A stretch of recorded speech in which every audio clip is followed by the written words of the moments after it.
What's up YouTube? Jeff back again and continuing my customization series on the Galaxy S22 Ultra. Thanks to everybody who supported this series, by the way. I really appreciate it.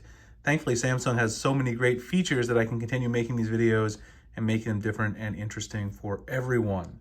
So today's video is going to be about 5 hidden features that you need to know about on the Galaxy S22 Ultra that will improve your daily experience. Before we get into that, I do want to remind you guys, we have our huge March giveaway going on. If you guys want to join in, I'll drop the link in the description and also in the pinned comment. There are daily entries and extra entries for referring your friends. It runs through the end of March. We're giving away a flagship phone, so you can win an S22 Ultra, $500 cash prize, and other cool stuff. So if you want to check that out, the links are below. Let's go ahead and get started. People have been asking what app I use for my checklist. This is the Google Keep Notes app. It's what I use for all of my checklists in the videos, so I can check things off as I go, and I can keep things organized while I'm doing my videos. It's simple, but also very effective. So the first thing is forcing dark mode. So if you're like me, and you really enjoy using dark mode, which you guys have probably noticed, I use dark mode pretty much on every single theme that I'm using in the videos that I've presented so far. It's something I really enjoy. Not all apps support native dark mode, but you can force this in developer options. And I showed how to enable developer options a couple of videos back, so if you want to check that out. But you go into the About Phone settings. In fact, let me do it really quick. I'll show you. I don't want to show my phone number here. And then go into software information.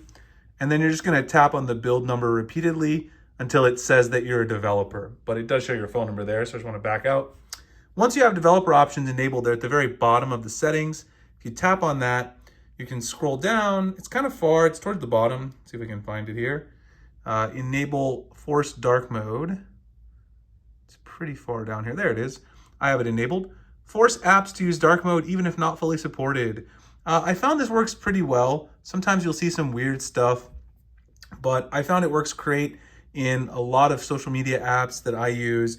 Even some games and stuff that don't fully support dark mode.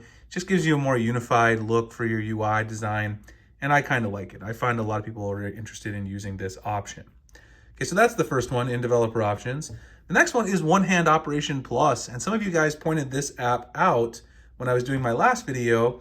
Of course, it is a part of Good Lock, which I've talked about quite a bit, Samsung's own first-party customization service. Good Lock has a whole bunch of different add-ons, and One Hand Operation Plus is part of the Good Lock family. You see at the bottom, you've got Good Lock family applications. You can grab it from the Galaxy App Store if you want to use it. Here it is, One Hand Operation Plus. If you tap on that, you can go ahead and turn it on. And what this basically allows you to do is it allows you to add gesture handles to the left or right side of the screen so you can control your phone easily with one hand. You can also customize a lot of these actions so that the left hand is back key, recent key, back key, the right handle as well. And then you also have advanced settings like app exceptions, which can include S Pen gestures and some other things like that, which basically make it so that it's not too difficult to use the gesture handles. You can change your touch width. You can change the size of the targets. You guys can see the size of the targets.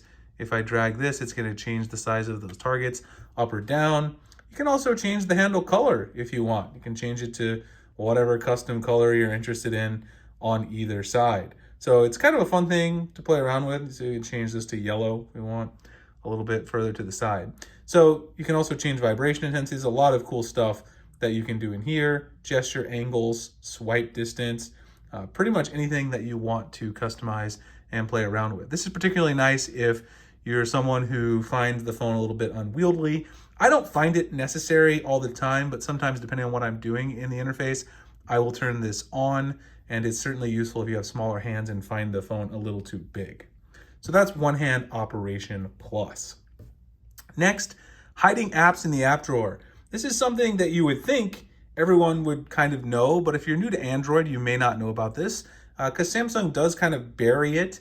If you're using the regular app drawer or if you're using the vertical one like I have here from Good Lock, at the very top, there's some settings here. If you go to settings, it'll take you to your home screen settings. And down here, there's an option to hide apps. So if you go to hide apps, this will allow you to hide any apps that you're interested.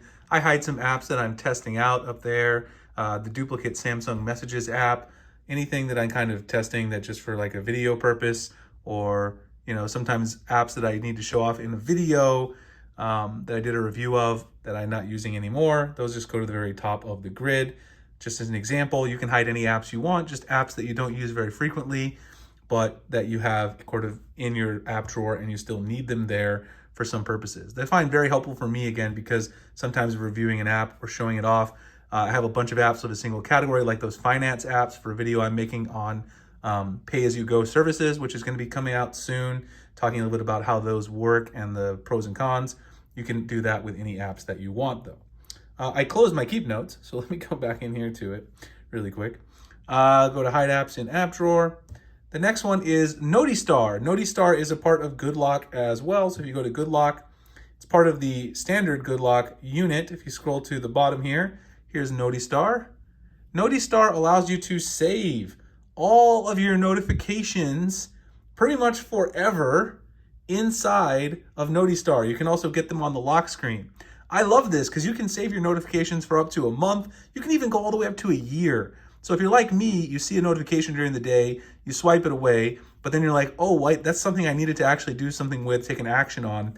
You can go back and revisit all those notifications, whether it's social media or email, which both come in handy for me, or any other notifications that you need.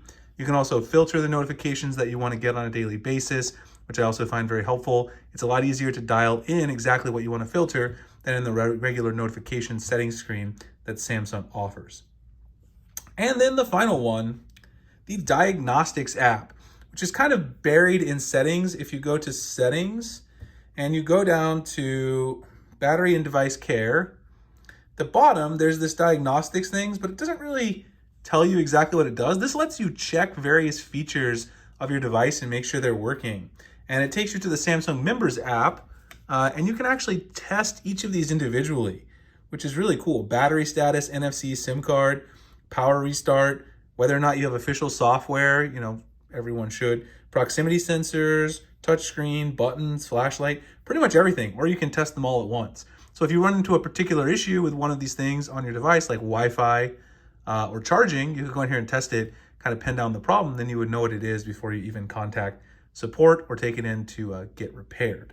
So I really enjoy that feature as well. Something that's just nice to know that it's there if you happen to need it. All right, guys, so that is the 5 hidden features on the S22 Ultra that you may be interested in. Hope you guys enjoyed it. If you did, like, comment, subscribe, hit the notification icon for future videos like this. Tell me what other top 5 videos you guys would like to see. Join our March giveaway if you're interested at the links below, and I'll see you guys in the next one. Thanks a lot for watching.